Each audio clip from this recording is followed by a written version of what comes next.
NA もあと2日です。今日火曜日でしょ。今日、ワンチャン明日見たらちょうど木曜日夜から、違うな、金曜日夜からか。あれちょっと日程見よう。4月13日の朝7時。4月13日っていつ？あ、土曜日なの？いや、違うな。これ多分、ここか。10時。あれ ?14。あ、土日月、土日月って言えばいいのこれ。あ、そうなんだ。週末になるんだね、NA も。これってさ、ブラジルともろかぶりなんじゃない？あれブラジルって2週間空くんだっけ？これ枠がどうすんだ？13の1時、13の4時、14の4時。かぶってんじゃん。NA ってさ、これ、なんか YouTube はさ、複合チャンネルでもいけるけどさ、これどうするんだろうね。週末かぶりすぎじゃない？まあ一旦よしとしますか。とりあえず見ていこう。さあ行きますわよ。まず、見ていただきたいのは、この順位表。これ、Day7 終わった段階での順位表ね。オキシゲンが首位、ヘムエイトが2位、15ポイント、14ポイント。あ、このポイントだとさ、このタイミングだと10ポイントなんだ、ビーストコーストまだ。今日ちょうどマンシージまとめたから、順位よくわかってるからね、俺も。なるほどね。じゃあ行きますか。で、ダークゼロがこの日多分ね、試合なかったんで、マッチアップ見ましょうかね。これ。そうだよね。ダークゼロなくて。ソニックスとワイルドカード、ビーストコーストと M80、ロスとルミノシティ、オキシゲンと SSG という形になりますという感じで、このタイミングでさ、ソニックス7ポイントだから、ここか。ここが結構分かれ道になるんだな。じゃあ行きましょうか。ここ結構分かれ道だね。対戦表このマッチで何が決まるか上に書いて。なるほどね。ちょっと対戦表見よう。本当だ。ロスがエリミネーションゲームなんで、エリミネーションだからゲームから蹴り出されるってことだから、ロスがグループステージ敗退ってことだな。SSG エリミネーションゲームって書いてあるけど、マジか。そんなことないんじゃん。SSG そうだ。最終節ないんだ、試合が。だからここで3ポイント取っとかないと相当危ないですよ、みたいな話になるってことやな。じゃあ見ていきますか。銀行ね。久しぶりに銀行見る気するな。As for the early round pressure, we saw Merc on that top floor early on, but he's quickly fallen back. This is a mid-floor extension for the Soniqs at the moment. He's found one player up above. I believe that's Vertical on that Ash. Could also be Rampy on the Buck. We saw both the Ash and the Buck on this top floor just a few seconds ago, but as the C4 goes out, doesn't find anything for the side of the Soniqs. Likely relayed to Wildcard. Soniqs not only are holding that middle floor, but there is some presence in Teller's archives. Get him out of it as well. Can you see Soniqs, at least for now, want to try and hold on to this mid floor, see if they can exchange some bodies, but it's going to be all wild card. Spiker picking one from ATM as Merc puts his head where it doesn't belong. Nambi losing his life as well. Wildcard with a lot of control over this mid floor now. いやいいね。今日は綺麗だね。前回マジで大一番で本当に画像クソ荒れてたからな。ストレスがないわ。いいね。Exactly. You know, in that kind of a situation, it's like, what do you really do? Like you said, you really don't want to risk it there. You'd much rather try and force Wildcard into a situation where they have to execute and hopefully you can pick up a few bodies with the extra guns you're keeping alive. Well, at least now we いや結構強引にいったね。おお。バーティクル調子いいな。Play by Vert, not letting the smoke get comfortable whatsoever. I was going to say that while タイミング思いっきりずらしてきたもんな。Not going to criticize it. In the 3v5, you don't necessarily want to play sight. He's in a similar bind to Adam. If you're the smoke, do you want to get aggressive? Do you want to potentially throw away those toxic canisters? Well, while he goes 1 for 1, that utility's gone. All you're relying to deny this plant is Rex. まあこれ見る余裕ないよな。ここにアトムがいるってことはニトロセル投げられないんだよ。Barely even grazes him with the shrapnel. Adam, of course, is smoked off, as you've seen the entirety of the time of Red Hall. Not able to deny the plant whatsoever. And now Wildcard have backed out completely. Soniqs forced to go for the retake of the top floor. Basically, this is about as textbook of a locker CCTV round as you can ask for. Just one that happens to be going the way of the offense. やれなくても上がった情報取れるからな。But Spiker doesn't need to peek. It's a 2v4. The Beepers gives away his position. He reacts off it. いや完璧じゃんワイルドカード。A clinical round 1. ランピーがなんか地下室みたいなところでいつもやってるの俺好きなんだよな。Deep next lives that are lost too early on. Soniqs are gonna be forced to continue making difficult decisions like that if they're off-site players like Ambi and like Merc again, playing the Pulse a second time around the Teller's Archives area. You can see Wildcard not really focusing on that position at the moment, more so looking to take control of CEO and the electrical spot. Vertical now push up the hallway. There is one player prone on that position.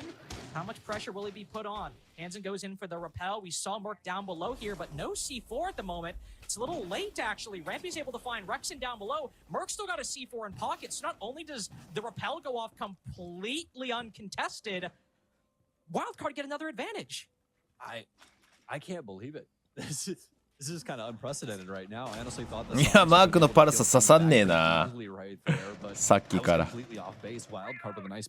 一回で当たりたがってるね。エ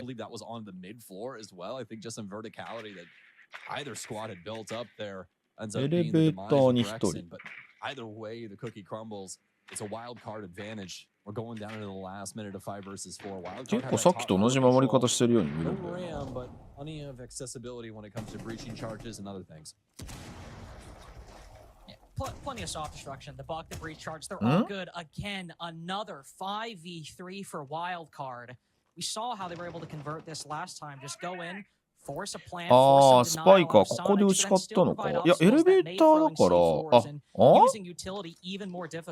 Merc might be the key player here to swing things back. He's lurking over by elevator. Maiko undroned by Wildcard, even with 5 drones on the board. Once you start reaching this これエレベータークリアリングできてるかどうかだね。ソニックスとしてはそこぐらいしかポジティブな要素がない。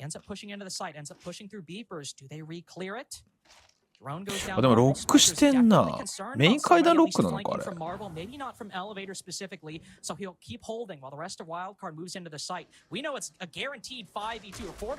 ああ、現地が持ってない。ど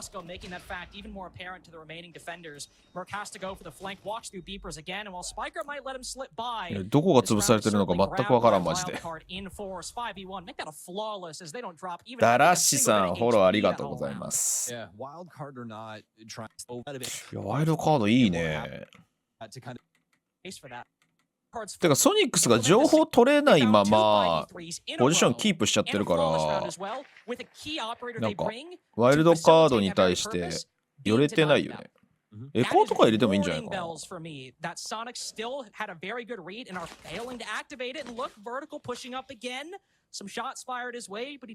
いや、今のドローン待つの偉いね、バーティクル。Absolutely. Also shows you the value of that solo span, right? Especially when you bring an operator like Twitch, you get 2 extra of those drones, you get 12 drones on the field. You can get so much information for yourself. Or Soniqs into really bad circumstance. And so far, it's been beautiful from Wildcard. Anything but wild, honestly. It's been smooth sailing this entire time for them. On and off to round 3. And Soniqs, they're very well aware of this. I'm not trying to risk anything on the mid floor this time around. A couple of bodies, but some safe rotations. いや、ワイプね、入れるの案外難しくないと思うんだよな。レイヤー重ねればいいだけだから。できなくはないと。So patient on the trigger, so disciplined right now. But as he triggers the F-Not, his position is still revealed. It's all for naught, though it seems he's still not aware of it. He misses the sound cue. Maybe he doesn't hear it. Maybe the comms are cluttering it. ああ、まあ、スパイカーが挟みに行ったのか。それでか。それにしてもだよな。う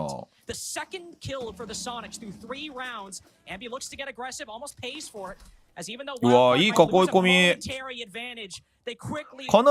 1箇所に対して2人ぐらい人数かけられてるもんね、ワイルドカード。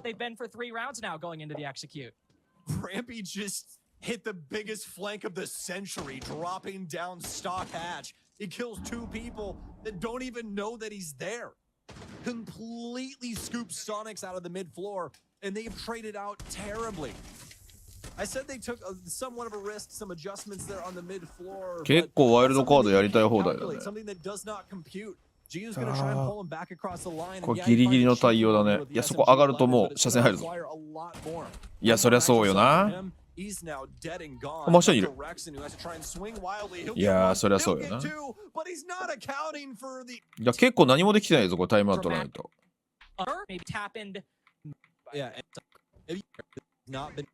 なんか e スポーツの配信システムでさ、昔あったんだけど、ユーザー側がカメラ変えられるみたいなシステムが常設されるといいよね、サービスとして。スイッチとかいよいよできそうな気がするけどな。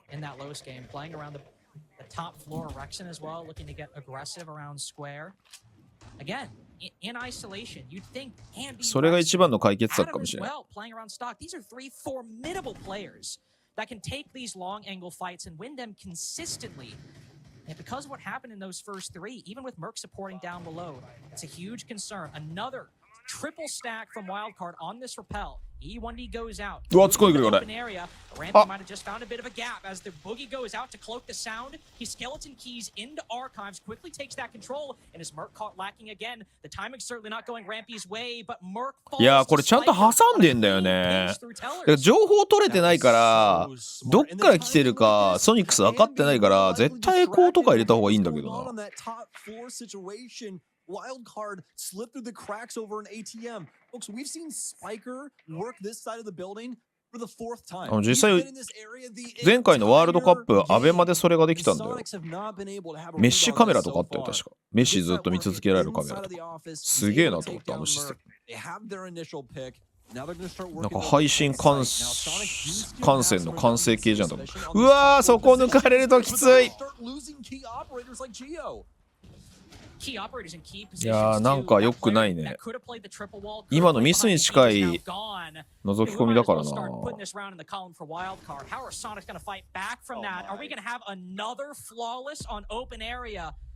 Even if Adam gets a kill, he's got to get all 5 for this to be an impactful round. Diffuser goes down successfully. Bosco might get killed on the fall off. Indeed he will. Headshot found by Adam. いやなんかさこの頭半個みたいな抜き方って英国になったから拡大してるから見えやすいっていう部分は多分にあるけど、やっぱプロは本当頭半個で抜いてくるよな。これだいぶやべえぞ。To the top floor, the CEO position again. I'm just left a little concerned. Are we going to let Vert take immediate control of Square again or find his way in? Actually, I don't think, no, we've not even been to CEO. This game is actually, I've seen Wildcard be so effortless in acquiring the control of the top floor. It's actually occurred to me that Soniqs are just now trying their third bomb site. That is rough. Yes, they are. Wildcard have been surgical about this top floor clear. Again and again, it's been so very good. And now the key issue is for Soniqs is how do you try and get ahead of Wildcard? The beauty of the scenario for them, though, I will tell you this, is if they're able to get some solid reads from their earlier rounds and have a general understanding of where Wildcard likes to go with these early rounds, Wildcard are not switching up that many things. Yeah, they're switching up the stuff that's required for the bomb site, right? It's a top floor attack. They're going to have a few extra people on the north windows in comparison to what they might traditionally do. But they should have a good understanding about how they want to go about things. And Soniqs, they're finally going to find their very first entry kill of the entire game. 2回はね、だから当たれるんだよ。エリア取りみたいな手順がないから。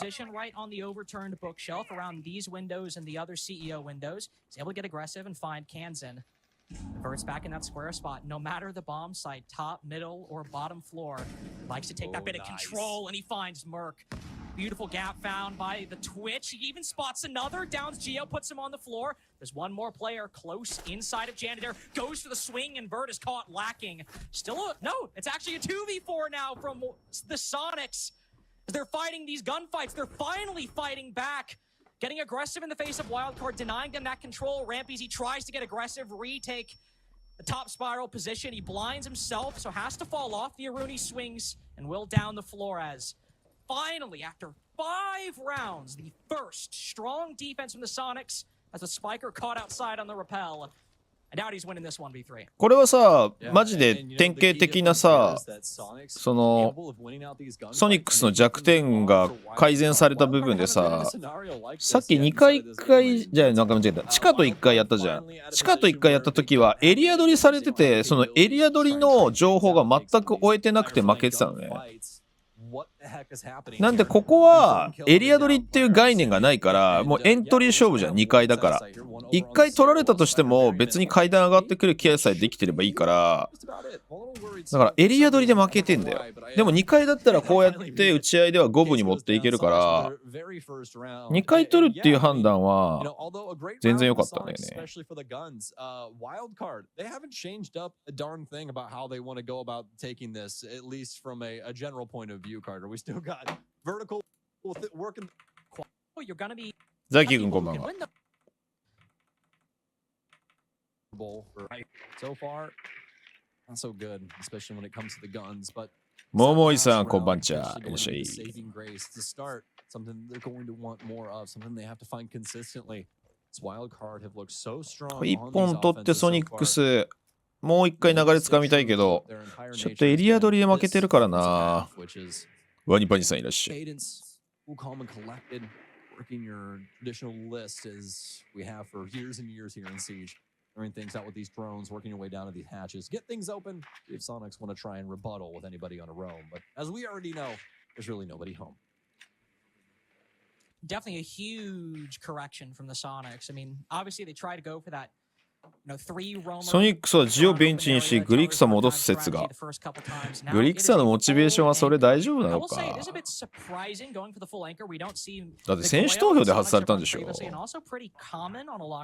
俺がグリクサの立場だったら、いやちょっと考えるけどな。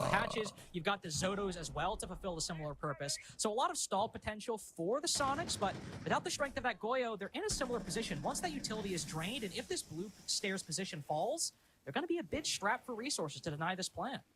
The good news is that they do have the ただなんか redundancy in the nitro. 費用ごとにまとまり側に悪くなってるのは事実。この試合マジでまとまり悪いぞソニックス。ワイルドカードの囲い込みに対してほぼ何もできてない。厳しい言い方をすると結構ナスがままにエリア取りされてる。ゼロ距離アタック。いやサニーだ。まあまあまあ十分な仕事じゃない。結構ここワイルドドラウなんだよな。ワイルドカード。で3枚だもんな。さっきもスモークガスグレネードなんか突っ込んでたもんな。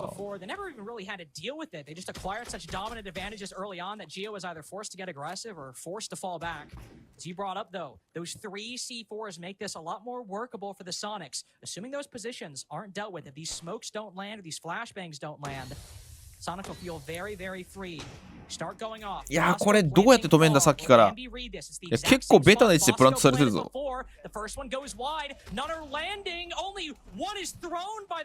いやニトロもう1個残ってたのにな。結構相手がやってくることをほぼ読めてないね。いやこれもう上取られてるから絶望的じゃない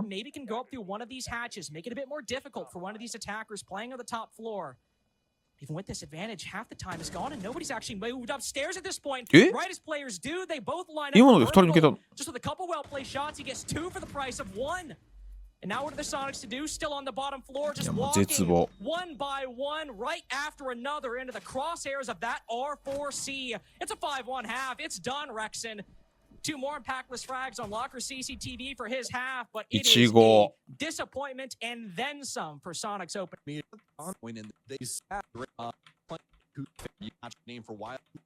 なんか費用ごとにソニックス悪くなってくるね。何それ？ No damage done, thankfully. C4 from the top ropes, able to get out of the way. We've talked about the big issue for the Soniqs in the past couple play days, not in the league overall, not in the stage overall even, but in the last あのペストランチャいいんだよな、モップに隠すやつ。ああまあでも一人持っていったの十分じゃない？おおもう一人飛び出した。The Mozzie and the Vigil all hop out of the building, though it's Spiker actually to fall as well. So even though they've gained a lot of utility, the Grim and the Buck gone. Vertical outside the building and on いやカバーいけないぞ。Could be a 3v2 if he's found outside. やっと間に合った。Rexon hops out the moment Vertical commits to the retreat. Oh my, Soniqs did not shoot the default cam. That wasn't just a nice play or a 1-for-1. They left the main lobby, not the main lobby, but the front side default. いや思い切って取ったね。 God, they only came away with the 3v2. ランピー引かない。引かないんだ。強気すぎる。うわ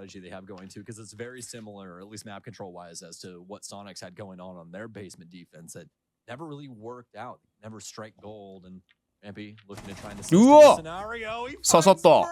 これ引いていいんじゃない？いやー、これででも手動がサーバー側だってわかるぞ。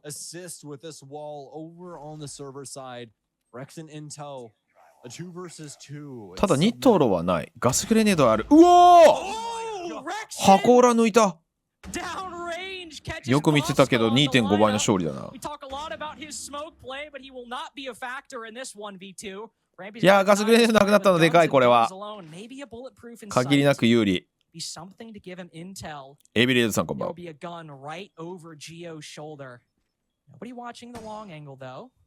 Instead, so focused on red, Rampy lets a shot loose.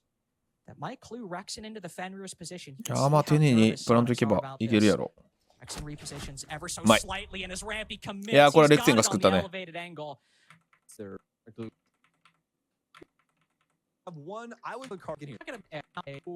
Take Jury's pause. still out for me whether Sonics have a chance at making that comeback. I also think Wildcard not showing any bit of hesitance to make a play off that default camp bank. Not really here.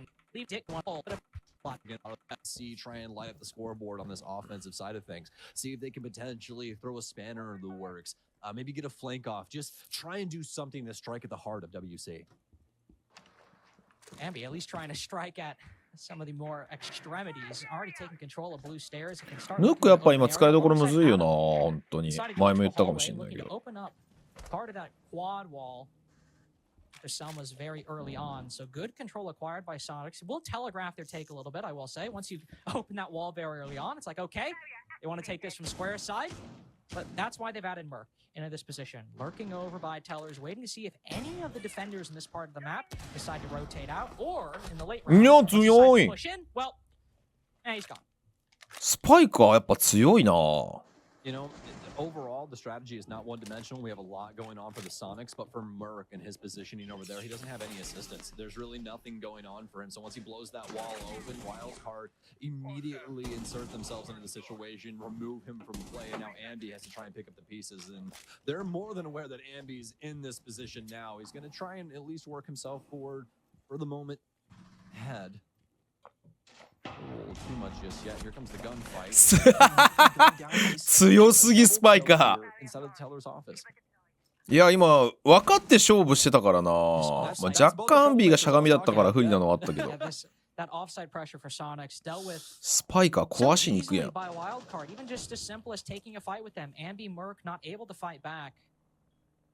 caught off guard by the player Spiker.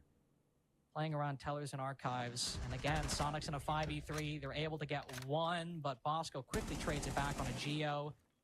Adam on the second floor finding that kill. Sonics are just trying to find anything. Grasping for any opportunity they could find, but 情報取れててもだな。エリア取れてないから2枚でだからな。しんどいよね。あ、バレてない。い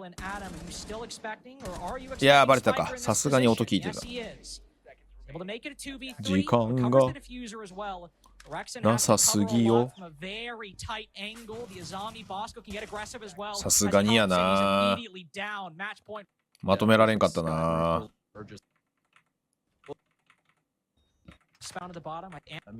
Make sure they're confident. You want to make sure that they still think that they have the capability of victory. And this squad most definitely does. We do not want to pull away from that. They have so many talented players.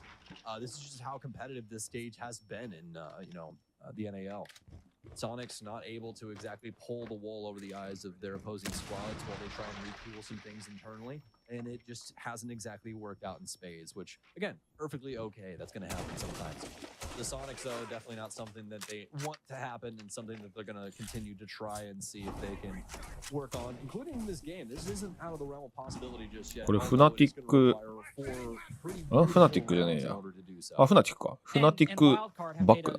Very decent call, which is all right. Let's make Sonics work for this as hard as possible. Nobody on the realm, nobody holding off site except blue stairs. 準備は整いつつあるが、nothing special. 今回ボルカンがあるの、これどう処理するんだ。うわ、フラグもないじゃん。これボルカンどう処理するの。あ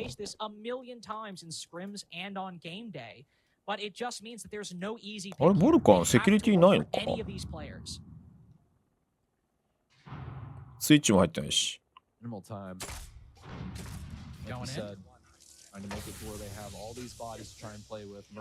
いや、マークがほぼ仕事させてくんないね。エレベーター側から押したのか。あ、メイン階段降りてるな。マジでカメラがマジでしんどい。何も映ってない。後ろの奥のシルエットも映ってないのがマジでしんどいんだよな。いや、これ結構ソニックスうまく潰したと思うんだけどな。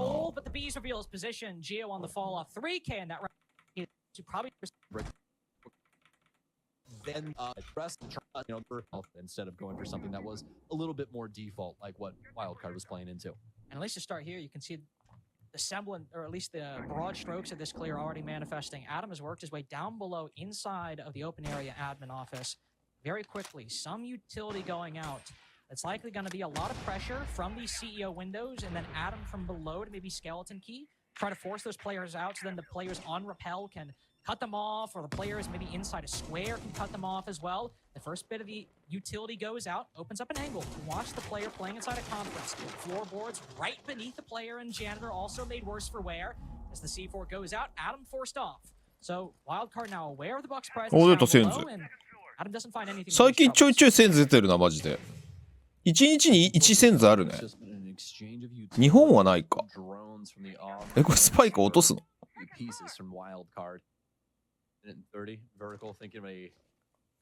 スパイクを落とす作戦。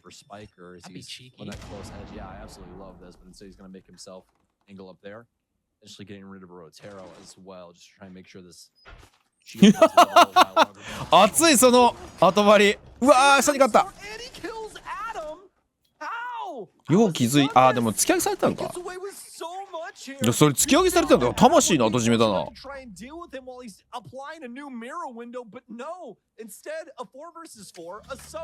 やー、いい、それはいい。フ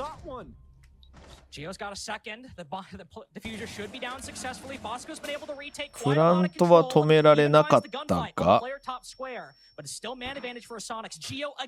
やー、これ厳しいね。ロビー側のマークがかなり強いな。あれ、廊下抑えられちゃってるからな。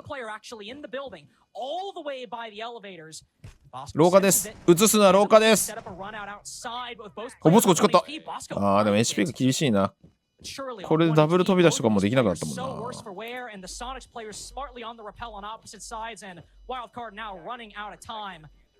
Soniqs on a CEO execute, flooding through the windows. Bosco might find one. It's a very nice stat padding, but he does not have the time. Surely he doesn't have the time. いやー、取ったんじゃない？おー、ギリ間に合ってる。あぶねえ。あぶねえ。ギリ間に合ってる。あぶねえ。今、ワンチャン行ったと思ったぞ。ワンチャンガチ解除行ったと思ったぞ。What do they want to do with this round? Well, it's going to be a mid-floor defense. Obviously begs the question, how do you try and hold down the top floor? They're going to have some castle barricades, they'll have some mirror windows. Not only that, they're also going to have vertical for more of a roam threat on this Oryx.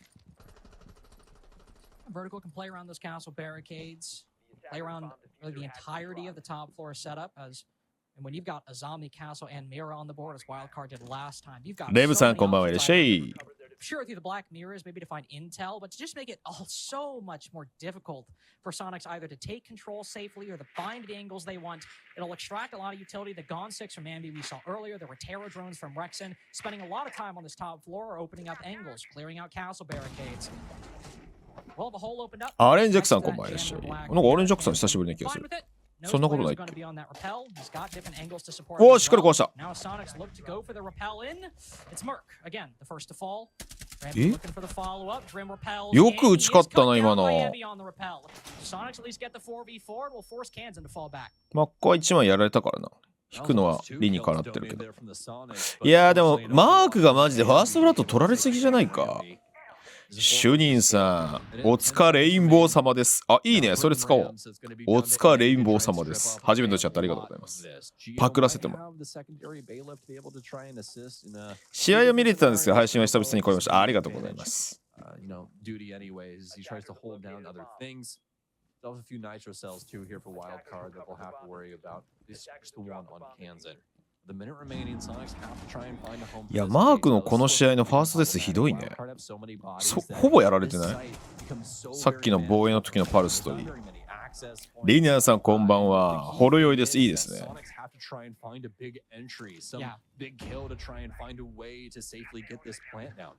And also, with Geo using so many of his Bs for the clear, he doesn't have a lot of ability to get intel on the site, but vertical, that flank's going to be very long, climbing up through that hatch. Does he have time to even hit that? Will he find the momentum? Or Kansan win the game for Wildcard? いやー、やっぱその、ちゃんとカバーラインが敷けてんだよな、ワイルドカードの方が。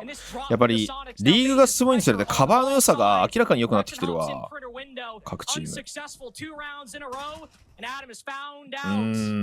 これは干渉よ、ワイルドカード。ランピー寝起きっぽい。ランピーなんか地下でやってるのがマジで面白いんだよね。マークの代わりに若手はありかもしんないな。ちょっとスコア見ていいか。ほら、5回死んでるもん。11ラウンドのうち半分近くファーストブラッド取られてんだよ、この人。マークってメジャーで SSG、そう、SSG の時確かにスカーズだったね。確かにそうだ。NA もちょっと大きく動いてきたね、これは。あ、出た。これ結構問題の試合でしょ。行きましょう。ビーストコーストと M80。この時点でさ、3勝3敗と5勝1敗だぞ。あと2日の段階で。すごいよな。この段階で3勝3敗なんだぞ、ビーストコーストってまだ。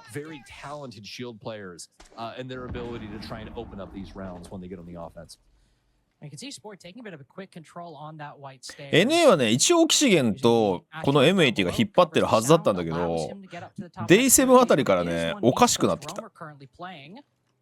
そう、おかしくさせてるのこのビーストコースト。いや、いいチームなんだよ、マジで。こ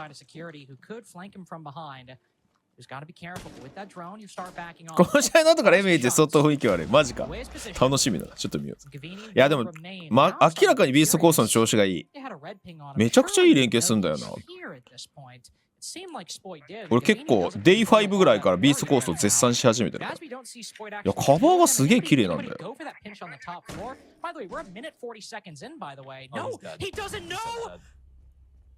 I gave M80 far too much credit. Yeah, you really did. You really did. Gotta read the body language sometimes there, my friend. But that was definitely one of those moments. Spoit had no idea from the drones completely missed. キックスが生きてた時、ビーストコースボロカス言ってたもんな。懐かしいな、キックスがボロカス言ってたビーストコーストの試合。If he gets away with another kill right here, this is all. Yep, that's the round right there. This is. ガベにめちゃくちゃ綺麗なエムすんな。ここはでもエイコが暴れたね。が握れんかったね。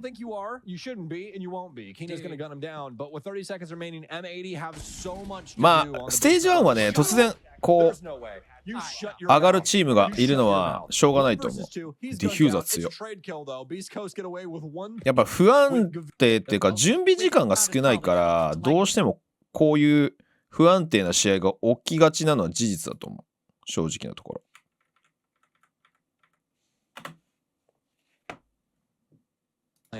向かいのマキさん、こんにちは。いらっしゃい。when those things go wrong, because that isn't going to be 100% accurate. That's just not how the game of Siege works. You're never going to find a player that is going to hit, 結構ビーストコースを寄せ集めに見えたけど、So it's really nice to have kind of フォッタンとか頑張ってるよな。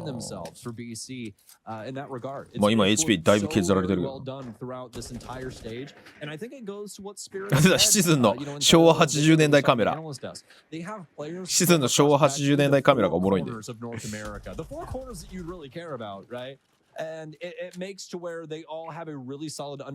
そうね。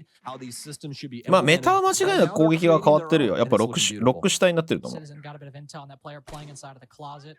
からロック主体になると何がさらに重要かっていうと、やっぱさらに揺さぶれるチーム、相手を動かせるチームじゃないとマジでしんどい。ディフューザー強。Diffuser fries Citizen off that angle. Cameron on the Deimos. Cut down as the second. Gus talked about M80, one of the most prolific Deimos users in the entirety of the NA League. Citizen playing him, Noodle playing him, Cameraman in this particular case playing him, but none of the utilities. グループステージ最速ってこと？最速に終わったのはこの NA だった。NA、あ、いや、韓国が一番最初かな。韓国 NA かな。で、ブラジル、あ、日本、ブラジルって感じか。で、EU がね、来週なんだよ。今日多分 EU この後あると思うんだけど、それでもまだ1日残してるんだよね。韓国 UBI 撤退マジ？それ何の話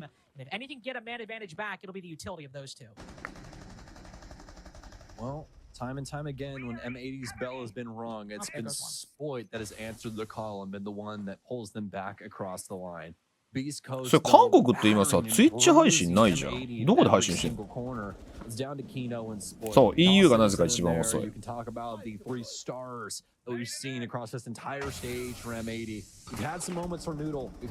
声明出てたんだ。へえ。ちょっと俺も後で調べてみよう。あ、そうなんだ。岡山さんのポストたどるわ。Kano's going to get gunned down, more than likely a sign of the times, and it will be a BC round on the top floor. 結構打ち負けてるね。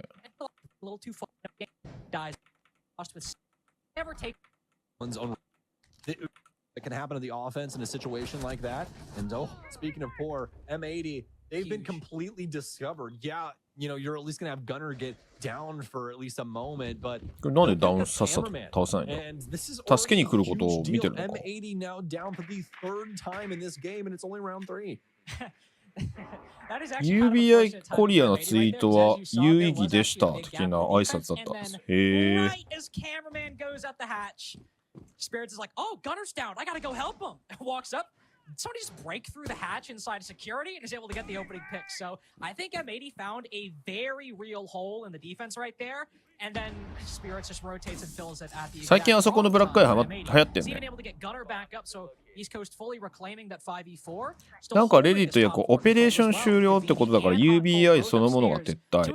へえ、そうなんだ。じゃあ、アジアで UBI あるの日本だけってこと？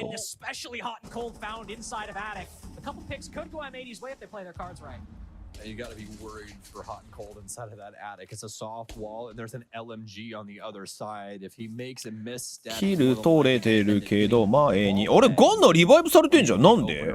カメラマン落とされたから。ま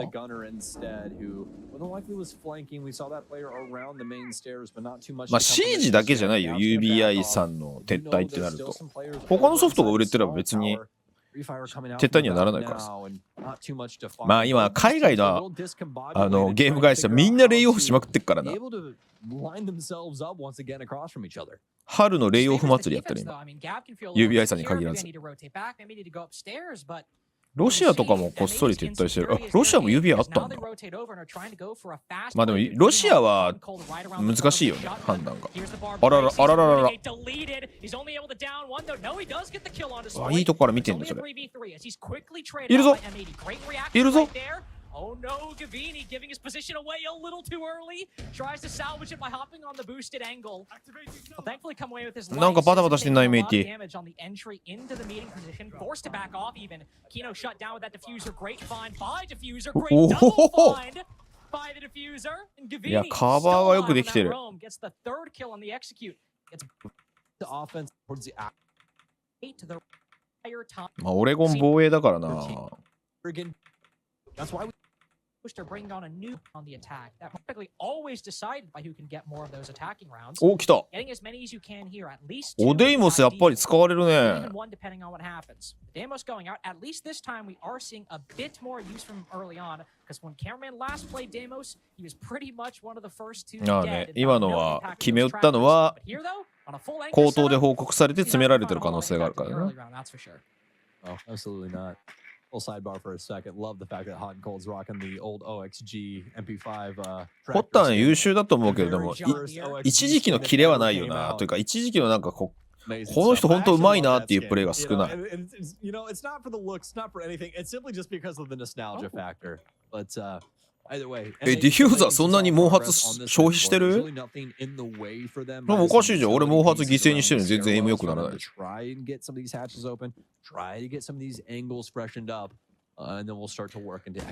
というか UBI が韓国撤退ってことは韓国メジャー大会の可能性はほぼゼロに。いや、それは分かんないんじゃない？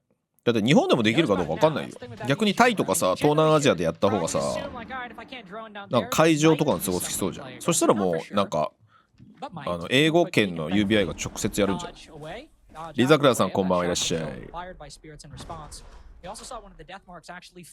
His cameraman tried to track him, and obviously being in the radius of a mute jammer, and the death mark tracker being electronic in nature, was not able to start pinging spirits as location. 20代なる前から失い始めないとね、白人のテストステロンにから甘いな。俺はもう10代から薄毛って言われてたから、だったら俺のエイムは神がかってるはず。というか10代から PCCG なんて PC ゲームなんて当然やってないから、結局エイムは育たないってことだよ。なんでラプラスさんダイニングメッセージ見せてるの？いや、やっぱり40代からの毛髪犠牲にしてエイムを上げるのはただのハゲ。ただのハゲだった。うわっ、あれ今見えてた？今ウォーデンめちゃくちゃ刺さったと思ったの。強っ！ここはよく修正したね。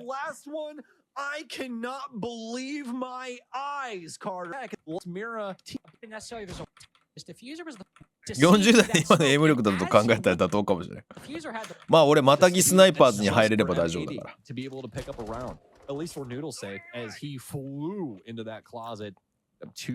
またぎスナイパーズアカデミー作ってくんないかな。喜んで俺応募に募集するんだけど。Kind of fast acting, at least initially, but we knew there was nobody up top. It's just going to be Kino trying to get some ground for them as they'll have quick access to the top of the tower through Amaru. Noodle with quick access to the opening round. The diffuser looking to make that a very short-lived advantage. 強気に行くね。Sound around the garage window. あ？もう全然どこでキロ起こってるか分かんねえよ。どこわかんな。もうヌードル入ってんじゃん。いやー、このボルカン効いたね。あー、ビッグタワー側が奇襲で先に先行したのか。でも会議ホールいるよな、それ。それでヌードルが一つ刺ししたんだけど、一緒に入ったメンバーがガンナーに止められたんじゃないか、それ。あ、鉢上。あ、違う、ここが止められたのか。M80, I think that they have a pretty good understanding of what the heck is happening with this Beast Coast roam, but then we see them try and work their way over into the pillar position off of Noodle's recommendation, more than likely, just his calls working out. 実況と FPS 全般できます。いや、でもバロはね、マジでまたギスナイパーズの人うますぎる、あれは。The entire area, you can't traverse it, Carter. You can't work your way in anywhere. What are you gonna do? Run over to elbow and try and take a fight with that guy? 大会に出てくる世界地図みたいな日本の秋田と山口が光ってる結局で分からなかった。あれ多分なんか何も意味ないと思うぞ、俺は。何の匂わせでもないと思うよ。単純に適当なとこにあれ印つけただけだった。ジャンゴさんこんばんは。お、久しぶりじゃないジャンゴさん。いらっしゃい。ヤギさん初めてのチャットありがとうございます。いや絶対俺はそうだと思う。あれだよ、まだ日本って忍者っているんでしょっていう海外の人の勘違いだよ。東京ってここなんでしょっていう。強っ。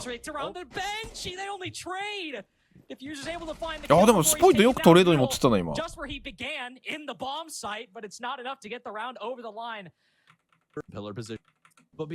秋田山口でメジャーやって人来んのかよ。だったら普通に東京でした方がいいじゃん。いやだから言ってんじゃん。今言ったようにさ、忍者なんだって。忍者はまだ日本に住んでると思われてて、それと一緒で東京ってここなんですよねって思われてるんだよ、海外の人には。そうそうそうそう。なんか東京から富士山見えるとみんな思ってんじゃん。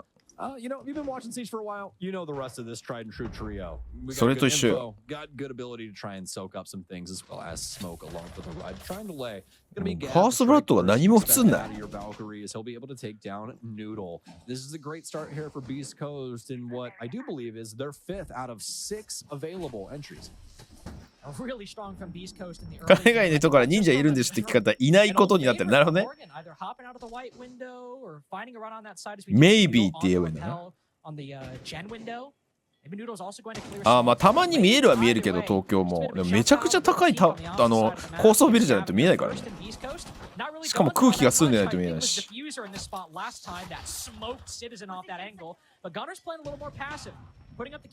フューザーが強すぎだな。ホッタンコールド何も仕事してないぞ。1の4。Some of the smokes even coming out for Beast Coast at this point to stall out the flood into a trophy. But to M80's credit, they have a lot of the base angles they need. They have the bedroom. いや、なんか攻め手が全然作れないね、M80。まあ連携で勝ってきてるチームじゃないからな。いや、打ち合いで全部解決されてる。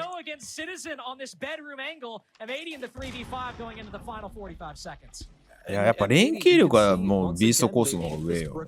いや、ディフューザーそこでやられないんだ。まあでも牙張りやったら俺んとこ詰めれないでしょっていう判断はそりゃそうだよな。キッチン側の階段からも車線通ってるし。うわ、うまい。それはスポイトスーパーショットよ。カンデラももうないのか。スポイトがこじ開けてる。スポイトがこじ開けてる。We're gonna have another player go down. Gunner, Spirits is gonna kill him with the smoke は？ diffuser. ディフューザーなんで抜けてきたの？ He'll be able to at least take out one more. But ディフューザー強すぎるな。いや、スカーズの強さはちょっとビビったね、あれは。まあでもやっぱチームのもう作り方が分かっちゃってんだよな。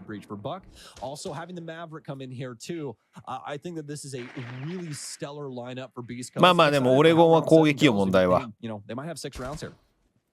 They might if we're just thinking about the momentum they were able to gather with this kind of execute yesterday. But to be fair, 情報取られてるのにスポイト位置づけるね。Beast Coast have to go through basement, and basement is perennially going to be a site that we're at least leaning towards the defense, especially when M80 aren't trying to change things up too much. We have a bit of an aggressive hold on back tower, but it's just to allow Spoit to rotate back. That's the entire reason the warden is there. いや、これいいニトロだね。これでモンターに入りづらいもんね。Has got the C4 on the doorway just to ward off the Monty, dissuade him from pushing in. フラグはでも一応あるの gives か。 up the C4 now, unfortunately. So he will likely have to back up. Maybe not have it for the late round where it would otherwise be important, butまあでもホッターがいるとこうやってモンタとかしてくれるから戦術の幅広がるよな。そういう意味では一応時4若手構成はいいんじゃない？ Really smart decision here from him. I was a little worried about him, Carter. Once that hatch gets open, you do have to take some risks. お、これスポイトどうすんの？ Back across that freezer space. いやいやいやいやいやいや。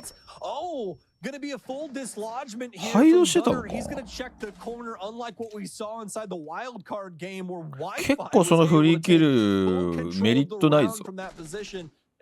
チームに時間遅らせたわけでもないし、あの位置別にいても時間遅らせれるわけじゃないからな。あれ？レート簡単に取れちゃってる。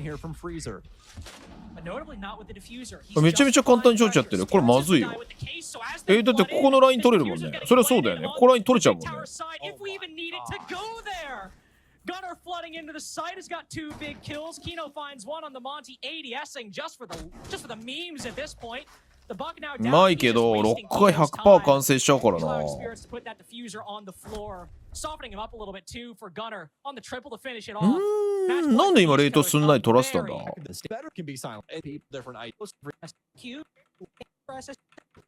Defense out of M80 going awry. You know, お、来た BB。 久しぶりに見た。センズよりも最近見てねえぞ BB。 They do dot those eyes like we were talking about earlier in the day, right? They did not let things go awry that were definitely built upon from M80, like Spoit over there inside of T1. And I think that Beast Coast being able to combat against those antics, it's just so very smartly done out of them so far. Kino! He gets punished by the most default cross on this タイミング的にそこにロックが入ってない、入っててもおかしくないタイミングなんだけどな。And he does. He's immediately punished. なんかコミュニケーションが回ってない感じすごいするね。BB スクリームで使ってナメプとか言われたら使ったらしいよ。へえ、そうなんだ。インタビューで答えてたんだ。いや、ここのね、BB は理にかなってんだよ。このロック車線、シージのマップ、全マップの中でも屈指の強さが起こってるからな。ここの BB は俺全然ありだと思う。We have a 7-1 on the cards for Beast Coast. Is at the 5v3. They're requiring that out of control. They've still got Gunner on this angle, cutting the entire side off, but a little bit of a mistake there. いや、そんなことはない。逆にロック主体だからこそ、BB の活躍の目処は結構立てられるはず。あれ終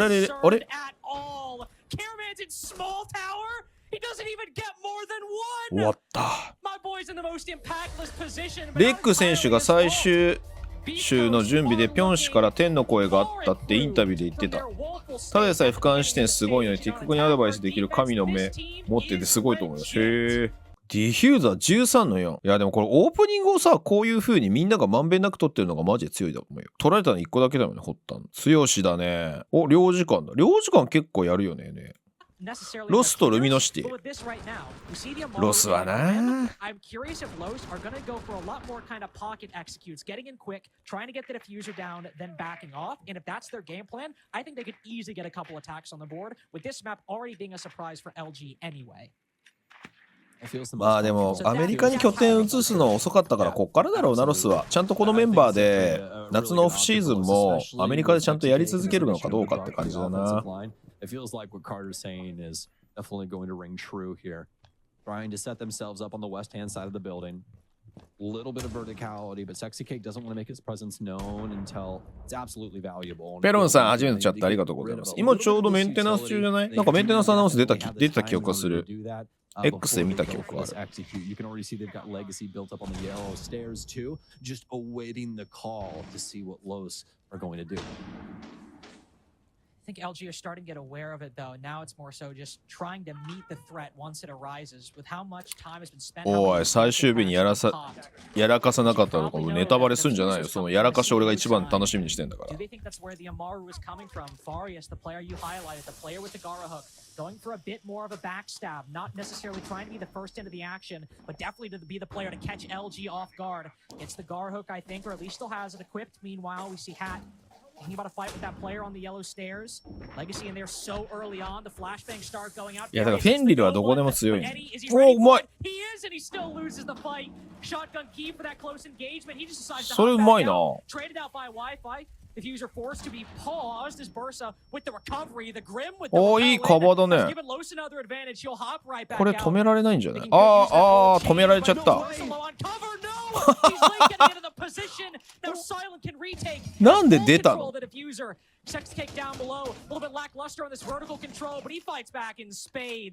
なんで出た？これディフューザー落ちてるからな。これでも結構むずいぞ。床抜けまくってるから。ゲットだけするしかないんじゃないこれ。いや、分かっちゃった。これやらなきゃいい。あ、惜しい。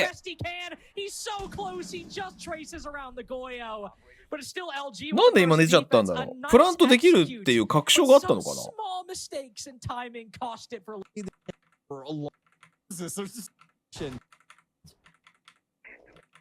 Low 50 HP with that glass.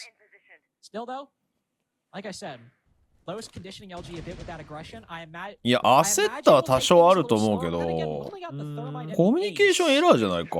あれ、今のさ、プラントできるまで多分、カバーが待ってあげないといけないと思うんだよ。で、プラントできてどっちか一人が外に出るみたいな発想だと思うんだけどな。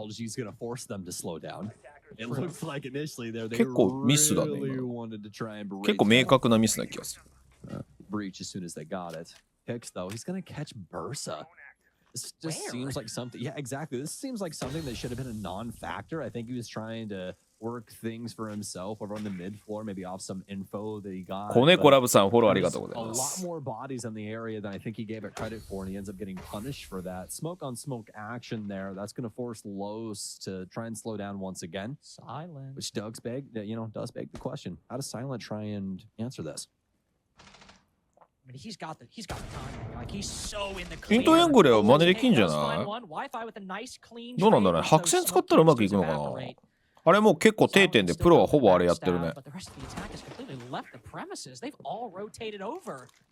I mean, Furious has at least found on the backside that it's relatively open. With those Selma charges used by Rise, or one of them used, they're able to find a way in, but this attack is completely thrown out of sorts right now. The Thermite on the front side with the diffuser. He does find one. At least he's able to get a kill for his troubles as he pushes into the site. Oh. Somehow Oh. rotating back, but it is just a complete 後続がやられた感じか？ around from Lowe's at this point. All over the place. Gaps left and right. I mean, that's a pretty easy それ round あと for が LG to WC pick のこ up. と It トキ seems シック Lowe's 老 didn't 害 even チーム know と what か they 言ってめっ wanted ちゃ to do. 揉めてた。 I Dak 他のチームのこと別に言わんくていいやろうが。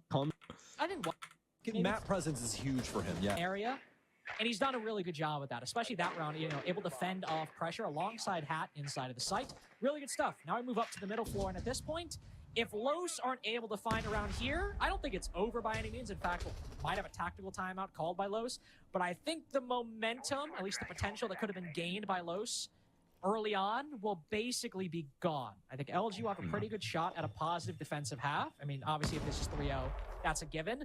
But Los clearly wanted to try to get early momentum with those very quick pushes. It's not worked out. Now they're going for a bit more of a standard clear. And if they lose on that too, then you're the one fighting for the pace in this game. Yeah, I think a lot of these まあ RGL そういうの厳しいからね。 aggressive angles ペナルティもちゃんとあるし。 確か SNS の使い方に対するペナルティ。あ、でもそれは世界的にあるのか。それなんかルールブックだ。いや、注意受けてるかもしれない。ハット。 are born from the depths of ranked in Siege. They're used to an aggressive angle or two, and they're going to continue to take it to Los. Los try and go for an active play over on yellow, and Luminosity trade out positively once again. Versus got inside a bathroom.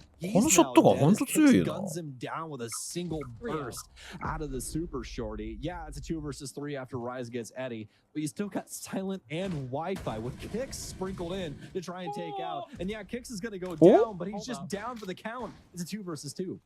I made the 3-0 call just now, and then LG have trolled a little bit.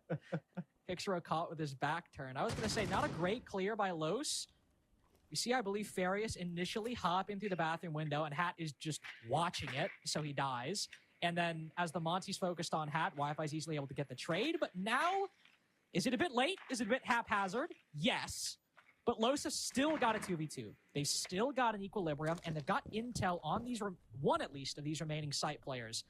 But Wi-Fi talked about how he can hold down presence, stake out a claim on the map. Yesterday, he found a huge gap in Wildcard's attack and completely won the round. 音消し Just か？ by being in a bit of an onslaught こっから窓 here, から入るの？いや、そうなるよね。 so much info is on site, だいぶ位置限定されるぞ、そ so much れ。 tension. Hated the Fenrir in sight. Do they know about the いや、それきついな、廊下側。 Pings on his position, and that means Legacy's waiting. うわ、強っ！ He fails on the initial いや、これは無理。 Rise might be able to get the pick, but いや、もうカバーラインが抑えられただけでもう無理よ。 back up. He's saying, no thanks, my friend. I'll just pull back. Crunch. The next we're trying have beaten Los's odds all 3 rounds. Everything that Los has set in front of him, Luminosity have been like, yeah, I can handle that. Not only that, I'll knock it out of the park. Even down to a clutch scenario where Los are somewhat in the advantage with the position they have upstairs with that good intel. It's not really capable of taking those fights and winning them convincingly. まあでも、極論言うとトキシックだろうがなんだろうが、プロだったら勝てば別に問題ねえからな。実際さっきワイルドカード、いい試合展開でしっかり勝ってたからね。do have some decent control. I do want to keep in mind, by the way, if somebody's wondering why I'm setting that high bar. 極論言うと性格は関係なくプロは結果残せば全てだもんな。まあでも協調性がないとやっぱプロでもやっていけねえからな。チームスポーツの場合は。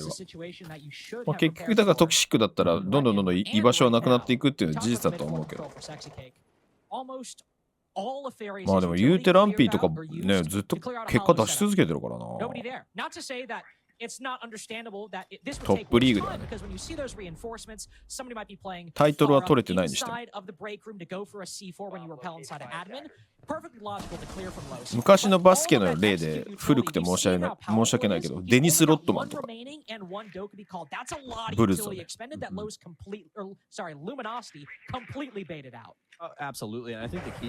まあ極度にひどいやつは消えていくんじゃない、さすがに。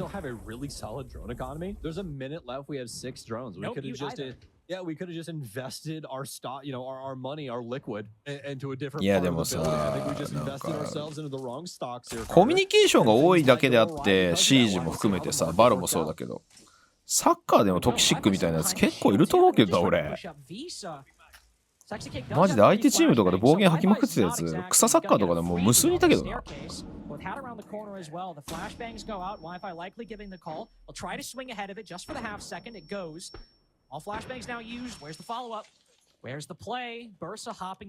お、一気に詰めに行った。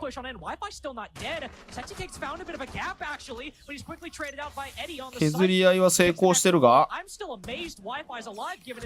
やー F ナットが強すぎる。ちょっと F ナット早めにもうナーフしてほしいな。ソリソリ先に F ナットだよな、やっぱ。ヘンリルさんだな。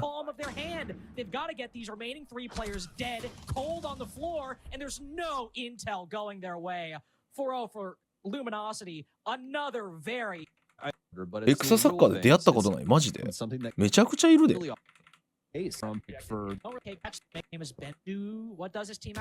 Yeah, what do we do? You know what I mean? We've got the Amaru on a basement attack right now. I mean, ラウンド間の VC たまに危ないから。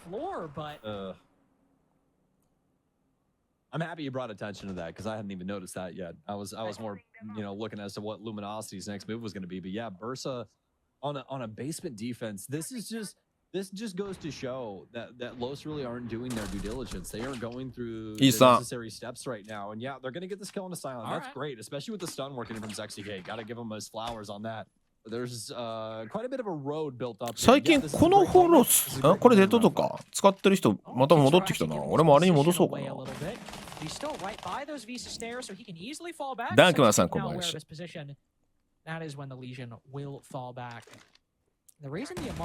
あ、そうなのよ。俺も入り時間分かってないのよ、金曜日。でもそんなに早くはならないらしい。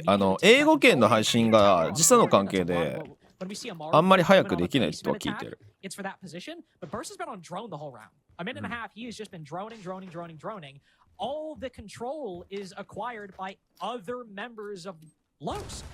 ああ、ラウンド中の VC ね。俺そういや今日ラウンド中の VC 出ないね。NA。ちょっと不穏当な発言が多すぎてやめたのかな。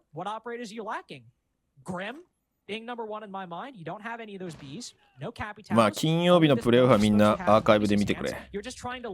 まあどのみち土日で1チームしか、金土日で6チームのうち1チームしか行けないからさ。天王山は日曜日だから。うん、平日に試合は久しぶりだね。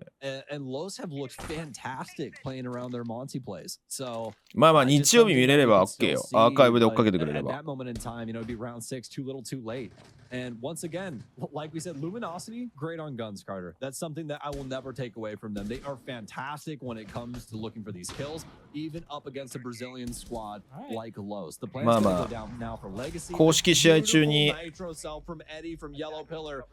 トキシック叱りつけるミスターオフィサーぐらいじゃない。やばい発言するの。うわ、その伏せうまっ。うわ、その伏せうまい、エディ。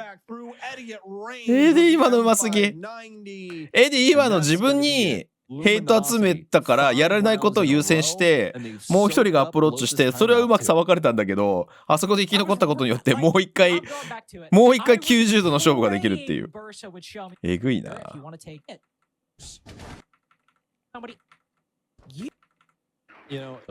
気がつけば 5-0 です。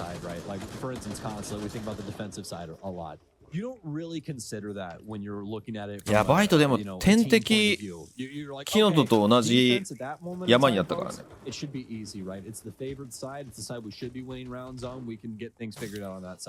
新卒の研修はさすがに休めねえやつや、そうだな。あ、新社会人結構多いね。おめでとう、新社会人。頑張ってね。プ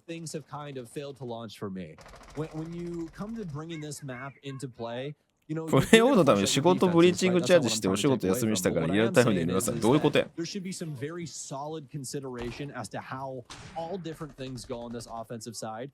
まあ社会人になったらもう本当になんかお風呂入ってる時に1試合だけでも見るとかでいいんじゃない？お、さっきからサイレント結構ファースト取られ始めた。え、もう拠点行く。行った。ああ、なるほどね。思い切ったプラント作戦。いや、そこ写真通んないんだよね、上から。おお、セクシーよく脱いだ。おお、セクシー。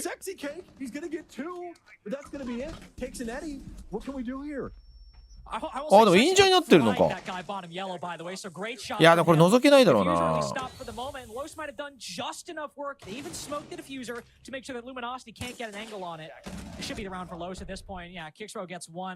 ういうのうまいよな、セクシーのチームって。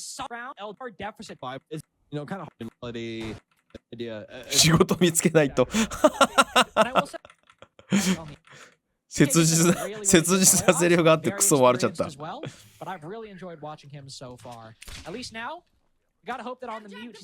でもなんか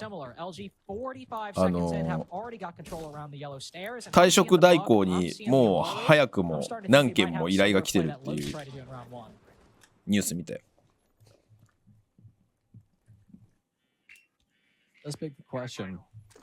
They're going to go about this. They do have a few extra tools inside of the mid floor that we didn't exactly see out of Los when they went for things.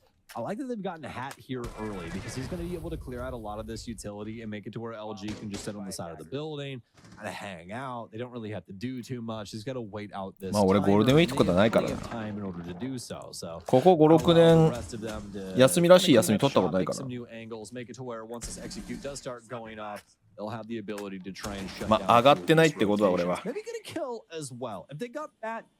最近は育てても育ててもやめていく。そうなんだ。まあこれ音消してんじゃない？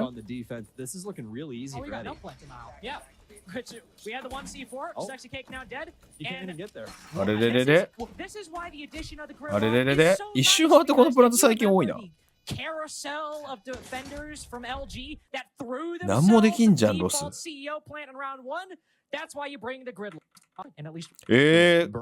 退職代行使ってた人いたんだ。This is not the team that I've been seeing in the first few games I played, even the first few recent games. Where has my Los gone? What happened to 金曜日2チームだったからね。What happened to the team I love? The team I support. なんかでもさっきさ、この配信の冒頭で見たんだけど、NA とブラジルの配信が被ってるのに、それ本当って感じなんだけど。ツイッチ2枠でできないよね。Something's gotta give, and there it is! What did I tell you? It's all about Farius, baby! It's always been about Farius! Wi-Fi and silent be damned! Even though I said they're fantastic, and they still are. 俺はよく飛び出したな。何情報で飛び出したんだろう。固定カメラじゃないのか。あの飛び出し方。One of the most selfish operators you can choose on the defense. Big dog Farius. The double admin hop out. ああ、今のモードってあれか、給料時か。チャンネル一応ブラボーとかあるよ。He's cut down kicks row. He's hunting top fraggers for lunch. Now hat 1 and 6, 2 and 6. Nice little one. Brother is in sight. He's found his way. 入れてはいるけど、そうだよね。First able to pick up that one for free. Had not knowing exactly what he got himself into, and Eddie might be able to find one. そこ、1キロ取れわからない。いやー、さすがにか。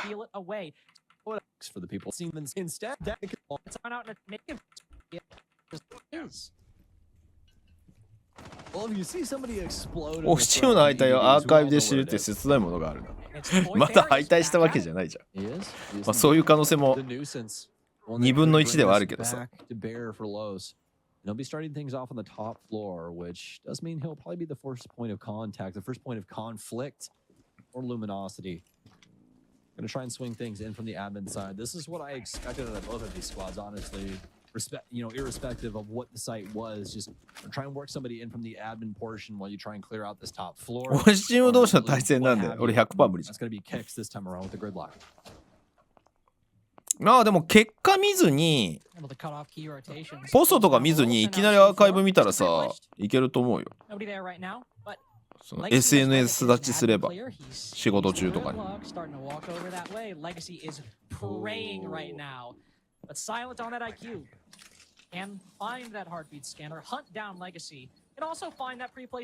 ー、ニトロ壊せたんだね。今打ち込まれてたけど。ハ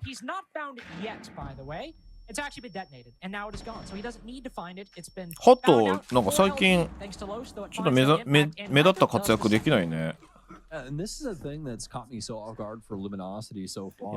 ービートハットのコンビまた見たかったんだけどな。なんでここ離れちゃったんだろう。They have some coordination going on, a pretty solid squad. But you start to peel back, the surface. You start to open up this engine compartment and really look what they got going for themselves. 朝起きて X 見ると選手の報告ツイートが TL に並んでがち。そんなことないでしょ。日本だったら時差ないから別に。海外だったらそれはあるけど。Not only brought the IQ, but Silent also manning that scanner time and time again, and he's forced Legacy to go back to the site. He's forced Legacy down below, and with that C4 gone, obviously. They might have an idea that Legacy's used his C4, but he knows that Pulse is going to be below to try to deny the plant. So once they go in for the execute, he'll go in for the push. But Legacy spots it, turns around, but ends up losing the fight. あ、そうなんだ。ジンクシーの得意オペだったんだ。They no longer have, and also a bit of a distraction. Darius forced a bit out of position. The rise through the wall. He's able to drop the diffuser on the floor. Wi-Fi's got to pick it back up. ジュンコね。オペレーターカードでジュンコ入ったの。お、いいカバー見せてんじゃん。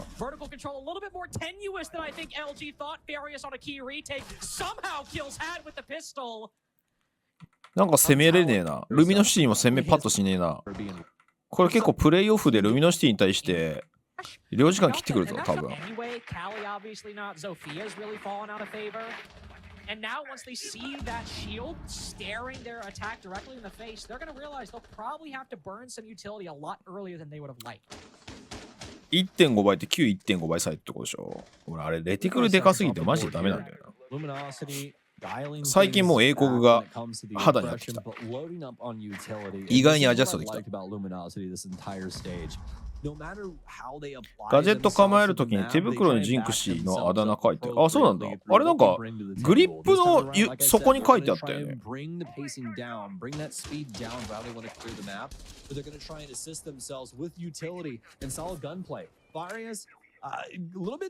あんだけ活躍してたらそりゃなって感じだよな。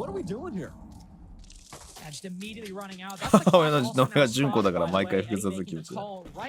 なんで純子なのか俺も知らないけど、純子って呼ばれてんだっていうのはワニパニシに教えてもらう前からそういや純子って呼ばれてたなっていう気がしてた。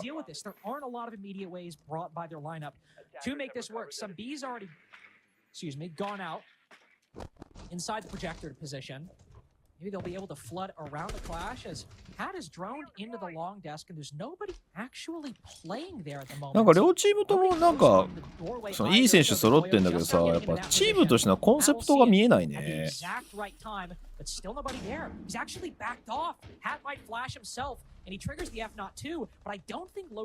何が強みなんだろう。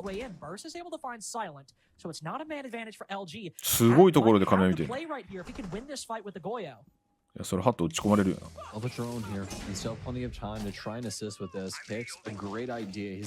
今のインパクト EMP は入った。インパクト EMP で止めるんだ。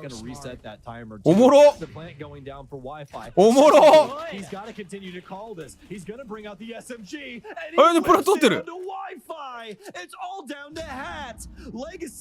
He's gonna be the sole man now. It's all up to Hat, and he can try and pull this across the line, and he does. I had no idea Luminosity had that case down. よくわからない終わり方。でも今インパクトインフィットでおもろかったな。CCE を。CCE インパクト止め。ああ、結構これ大一番だね。お、また銀行か。オキシゲンと SSG。ここでね、SSG も次の試合がなかったから、ここでポイント取らないと敗退っていう感じだったんだよな。Any insight as to how the other goes about it? まあ確かにインパクトだからすぐに発動するから CCE 止めやすい事実はあるよな。止めやすいとは言わないけど避けられない可能性はあるよね。ちょっとオキシゲンもな心配になってきたんだよな。ピーカキさんほらありがとうございます。But this is still, the implication is there that if there is ever a time for OXG to have a bit of a dip in performance and not really sweat about it too much, this would be the game, and maybe SSG will be able to capitalize. Minute 10 seconds in. Seen a bit of a utility clear. Bit of clear that top floor, hard breach charges, soft destruction, some momentum gained by Space Station, and it's forced OXG to start rotating back. But aside from that, no real shots exchanged, except some bits of damage done to Newers, but everyone from OXG has backed off down to the bottom floor. いつまで時短なんだよ。あ、今日時短に変えんのかな。いやーこれいいね。これで20秒稼げるんでしょ。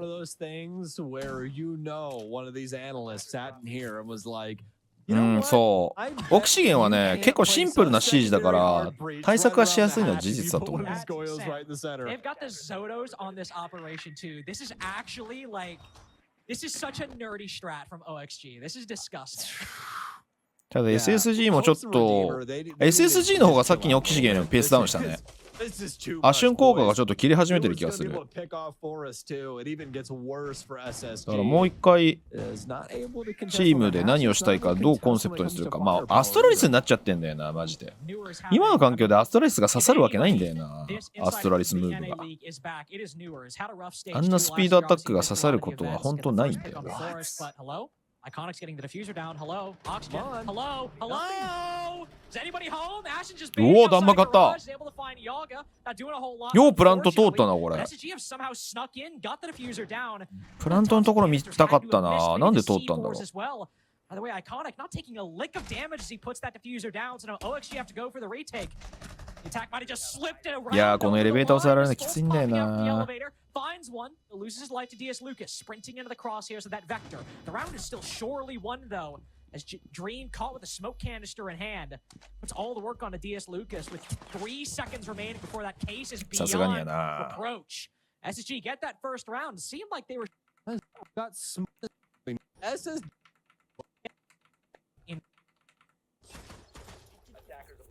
absolutely ludicrous when it comes to that organization as well, right? I mean, いや、アイコニックオワコン以前に何このチームにもたらすのかがすら分かってないよ。なんか独りよがりでやられてるわけでもなく、なんでこの選手取ったんだろう感結構あるからね。ちょっとなんかアイコニックを取った意図があんまり出てない。もっと奇抜なことやんのかなと思ってやんないし。結局こうやってアッシュに差し込みに行くんだけど、やられちゃう時もあるしね。北フォレストの差し込み。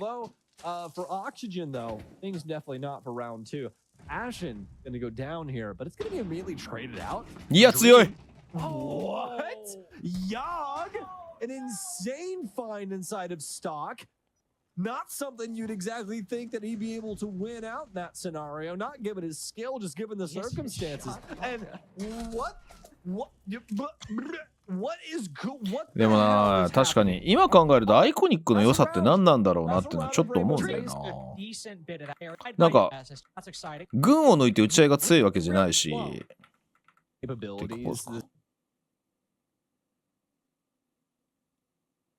結局アイコニックが強かったのさ、フィンカ LMG だったからでしょ。それ以降あんまりキャリア的には上り調子じゃないよね。M80 に行って IGL で中心になったけど、それもうまくいかずでしょ。だからなんかアイコニックの強みっていよいよ何なんだろうなっていう気はしてくるよね。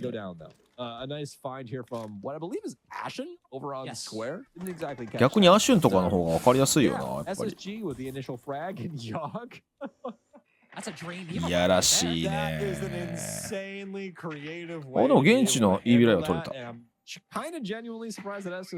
元気。なるほどな。それ大事。いや、ムードメーカーマジで大事。それは俺は否定しない。本当に大事だと思う。Like, who's putting evil eye in Lone? Yeah, what kind of a sweaty person? If we're being honest, who's putting an evil eye there? Like, on no planet. ハッキングされたけど時間は使わされたよな。ここのだってイービルアイ取っても別にっていう感じだもんな。自分たちに利的に働けるわけ、自分たちに有利に働くわけじゃないからな。ここ終わるのに時間かかったってだけだからな。このイービルアイ優秀だな。思い込んだ。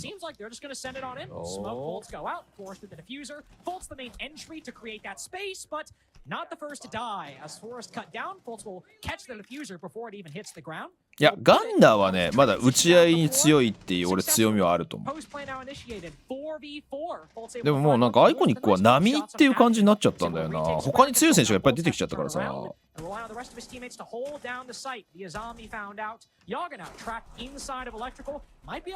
く持ってったな、これ。でも結局こういうアタックってことでしょ、SSG は。早めに5リットってことでしょ。これは今の環境ではね、ガジェットが多すぎるから通りづらいと思うんだよな。I think Ashen would have fit right on in with the Astralis days on that SI23 run they went on when they got top 4. He'd have been right there. He'd have been right there, down with everything along the way. Of course, right here, certainly down in round 4, at least through this game so far. 3 and 2 at the moment. Everybody from SSG really アシュンの気が利くプレーが出てるね。Ashen having a good performance. Forrest and Iconic, though, definitely the two lowest rated players on the team, both struggling on the entry, oftentimes being negative by like -7 or なんかいるね。 And here, not Forrest. Not Iconic. But Fultz has got the play.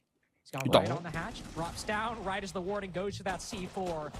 Brilliant read and great timing by Fultz right there.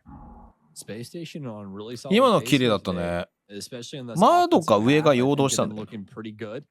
Oxygen obviously able to pull the wool over their eyes when they came into that last round, but アシュンはね、アタッカーもしてるし、必要があればサポートって感じだね。 Out into space and see what they're capable of.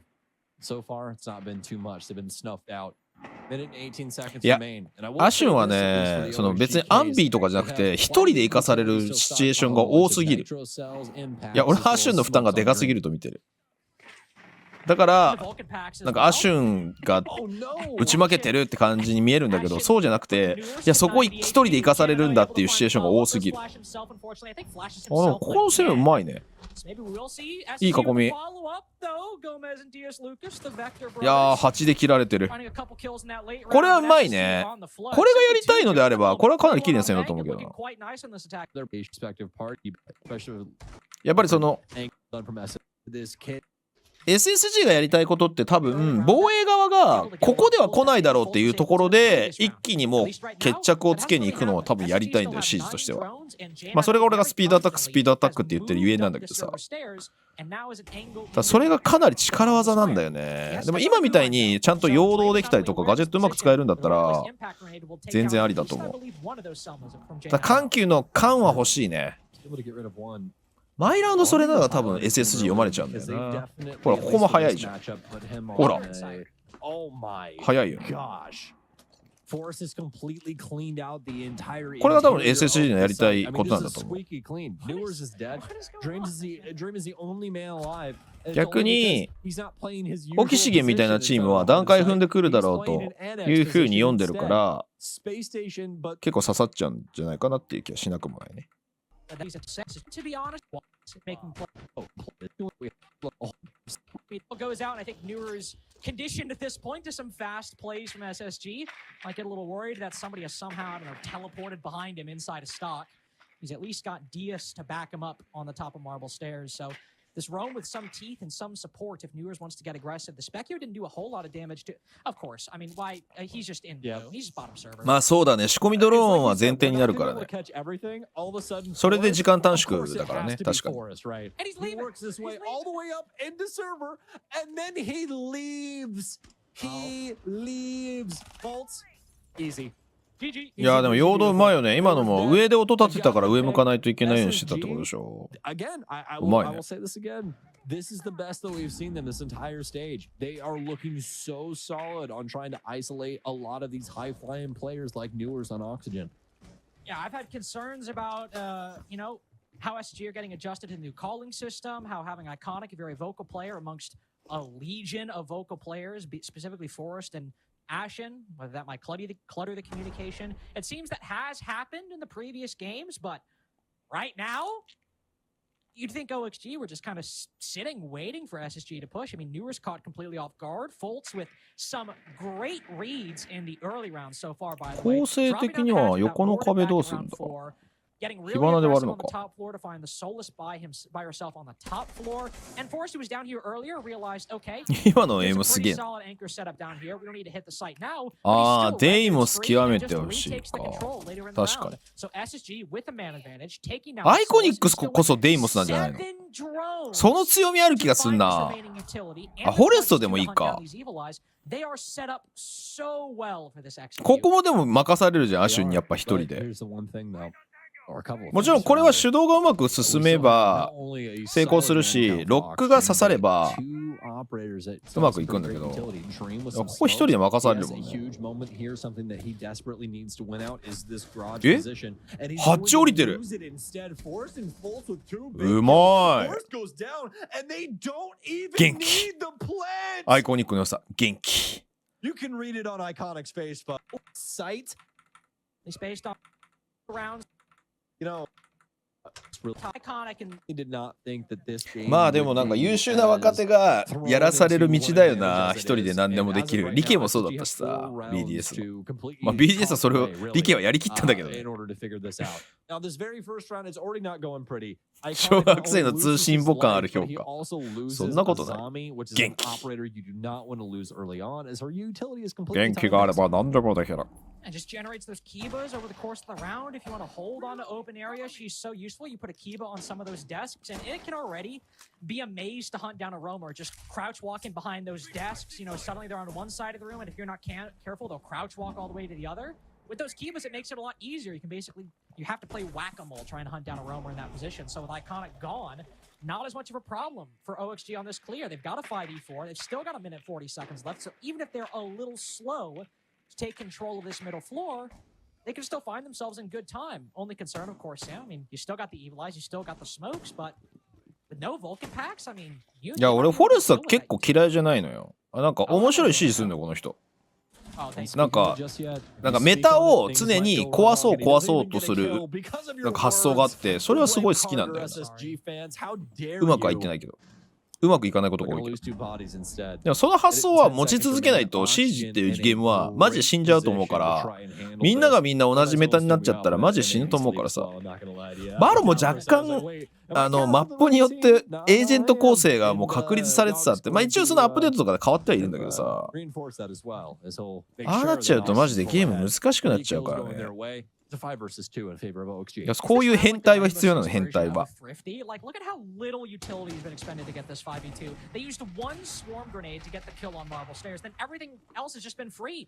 Yaga is down, and OXG aren't exactly long on time. So if Ashen and Janino's position 走るね。目の前めちゃくちゃ走るね。Gomez put low. C4 goes out. Dream forced to back off, but Newers is able to find the player from the hatch. Ashen spots him though. Downstream on the floor. That's diffuser. まあさすがにな。これはさすがにな。DS hunts. Giving them 7. いや、フォレスト異質すぎてコーチできないんじゃない？まあでも IGL はフォレストなんだろうと思うけど。is going to matter just as much as what they were doing on the offensive side as they were trying to build this treasure trove. So now, round 8, Oxygen looking to try and shore up the scoreline as much as possible. They're going to put Yogg back onto a tried and true throughout the stage. He's going to go into the Nook. シージは、まあでもシージは毎ラウンドごとオペレーター変えれるからね。そこはバロと大きく違うし。Keen ears might have heard that and might be aware a Nook is on the board potentially. Grenade goes out. Takes down the Banshee on spiral stairs as well. We do have somebody playing on the top of that position right around Banana. RGL でのクラブハウスの鑑識に憧れるどこで使ったの面白かった。ああ、レックちゃんがやってたやつね。吹きがだから年だと思ったけど23よ。そんなのいっぱいあるからな。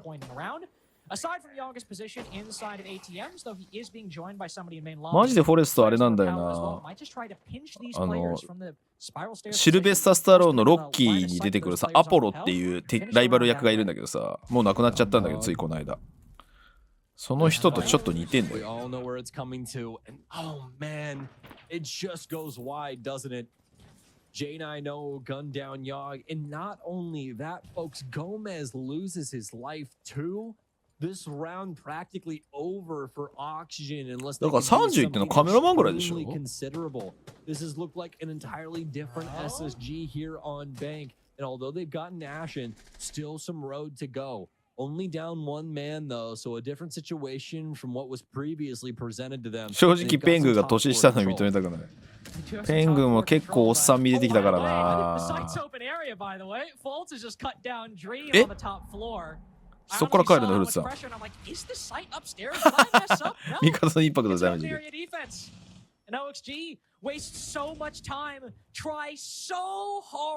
いやー、これはさすがに厳しいね。ヌアーズが今日止められてるね。ボスカンコーヒーのモデル。お互いになかなかやりきれない。DS goes to retake the same spot and loses the fight. 6-2 up for SSG. アイコニックも J9O も、J9O も21なんだ。もうちょっと生きてもおかしくないね。いや、若いなと思うんだけど。そこまで若いんだね。カントが年下の頭バカ。それは甲子園のさ、高校球児がいつまでたってもお兄さんだと同じ現象だよ。お兄さんに見えるじゃん。いつまでたっても。Especially when it comes to Bank, this whole clear working its way through with Yaga as the spearhead. Like a few vertical angles, and why not?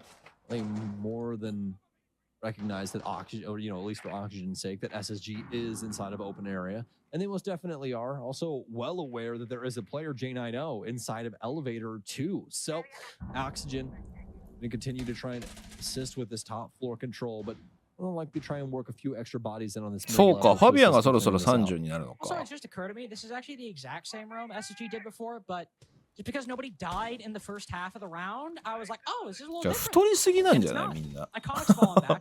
海外の人。ドリームさんとかもだって結構な年に見えるもんな。Considering they found him in that very position before, but he's fallen back. So overall, I mean, good round from SSG to start. Sam, minute and a half wasted. OXG have to pick up. カナディアン同い年でめっちゃビビったことあります。確かに。カナさんも結構いい年の取り方してるからな。まあ、ヒゲは確かにある。スーパーは19、嘘つけ。They really haven't found a place to try and strike true. They haven't found any area where there's potentially a moment that they can. 結構攻めあぐねてるね。残り1分でここ残られてるの結構しんどいと思うけど。Themselves is a little bit of utility out of Forest, but he still has a smoke inside of his pocket as he holds down blue. サーバー攻めしないってことか。しなさそうだね。SSG have forced them into a terrible position, and now they have to try and gun themselves out of it. 今妖怪ドロ見えたな。SSG just don't give away picks. Hold your ground. うわ強っ。J9 をこういうキル得意だよな。いやーまずいとメイン階段のロックが外れたから。でこれサーバーとセキュリティ来てないから明らかにエレベーター側だってこと分かってるから。これはかなりしんどいぞ。おディアス？おいわ。いや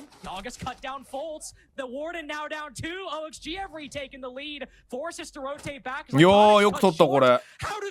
攻めの方向バレてたのによく取れたね。メイン階段のロックも崩されてたのに。最初のゴメスのキルどこだったんだろう。With the super shorty, with the UMP, also able to fight long angles around square. I'm pretty sure that part of the setup. あ、スーパー35なんだ。よくやってたね、現役それだと。ヒゲがあっても若く見える。若く見えるか？ジョイも大概だぜもう。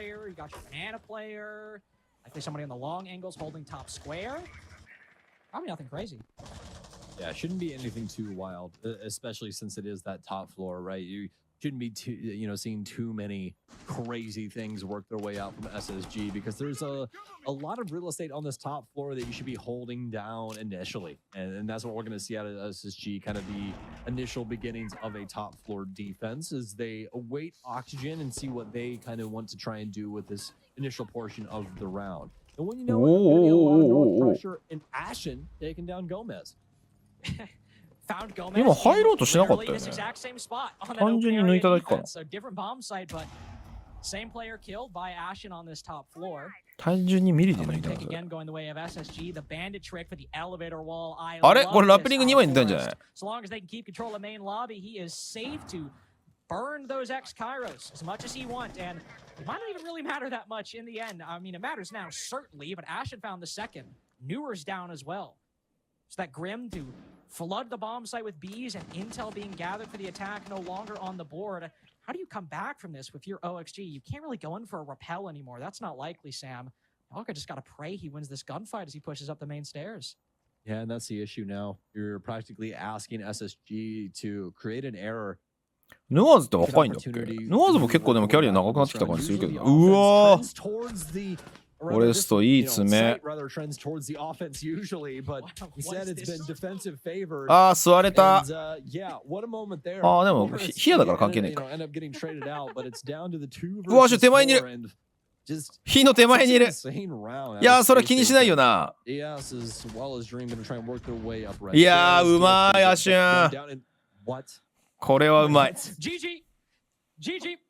Ashen with a super shorty will clean up 2 at the top. ニュアーズ20歳なんだ。すげえな。Space Station taking bank over our number 1 team inside of North America. Ah, the glasses are back. これ SSG サングラスなのかな？だったら欲しいな俺も。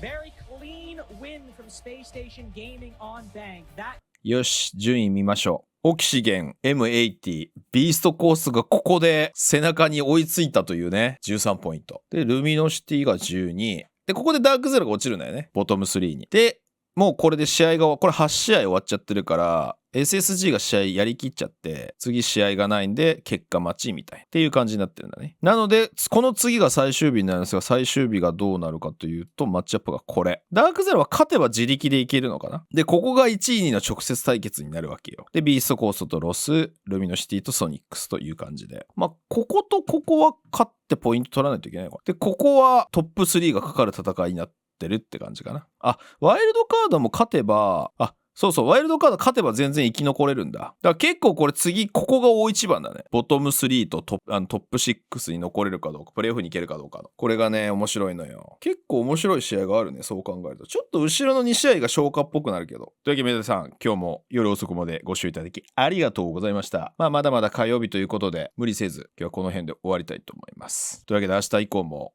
夜配信することが多いかな。やってたらぜひ遊びに来てください。ちょっと事前告知できたらいいんですけど、なかなかうまくいかないんで、本当にこれたらでよろしくお願いします。それでは皆さん、また次回の配信でお会いしましょう。